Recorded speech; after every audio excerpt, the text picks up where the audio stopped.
In the black on the second row here. Just here. Hi.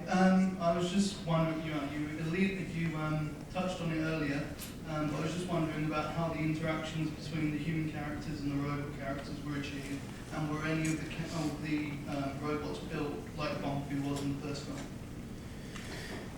You want to know what do you mean the interactions between the robots and the humans? Right, like say for example the scene with Shia, with Megatron and Starscream. You want to know? I know, but what is your question? I mean, specifically. Specifically, how they were achieved, like in terms of were there anything physical on set to help them? Well, we did have like the Megatron thing with Shia landing on the table, and you see the hands come down and grab him. That was pure Shia, and it's a very hard physical thing. And Shia is actually really good at working with something not there.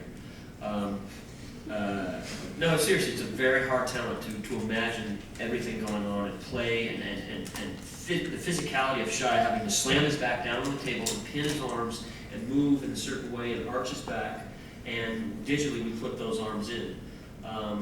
And then, like when the little critter was crawling around, I literally put surgical gloves and I had these blue prongs. It looks like I was a doctor torturer, and I was able to pull his leg. I was pulling his leg like that, and with these little blue tongs or whatever they were, weird medical equipment or something. It was just gross looking in the nose and whatnot, and that we would use that as the guy pulling his face and stuff like that. Sometimes it's just easier when it's four of them in a scene and there's an actor actually playing off them, you know, like the Jetfire thing. What'd you say, John? But you had in New Mexico, you had the machine, the one that's like stabbing between the legs. You had a real machine. We had a real thing that was doing that. We have a lot of real pieces of robots that we're able to use, but sometimes slows you down. The gentleman in the shirt and then the lady in the line. A question from Megan. I've read somewhere that you said you're afraid of Hollywood. Is that still the case? That I'm afraid of Hollywood? Yeah, because you were afraid of losing your life, private life.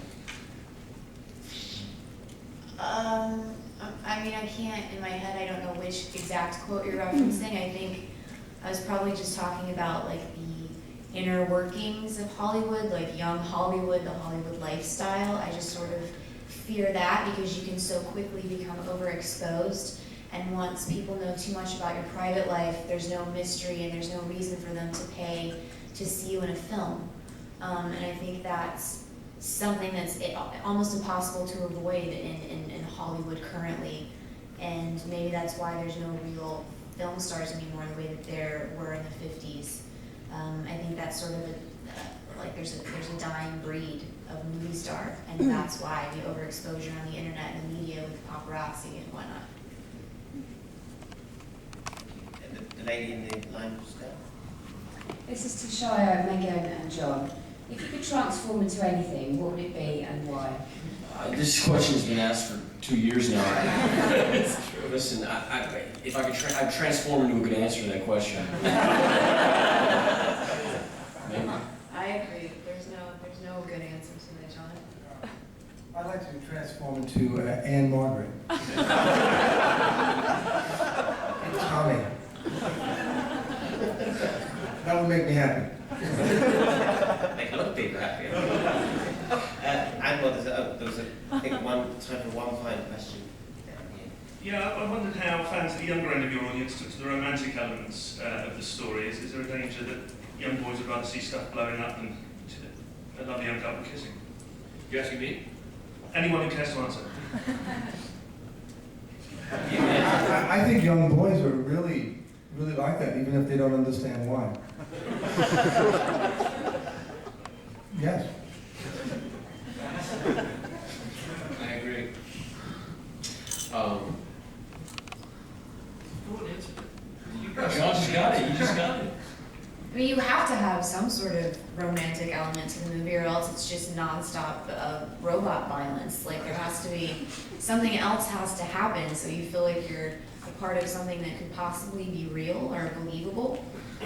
And I don't think any of the kissing scenes got too intense. Like, the love scenes were really tame. They're very, I mean, they're PG, they're not even PG-13. So.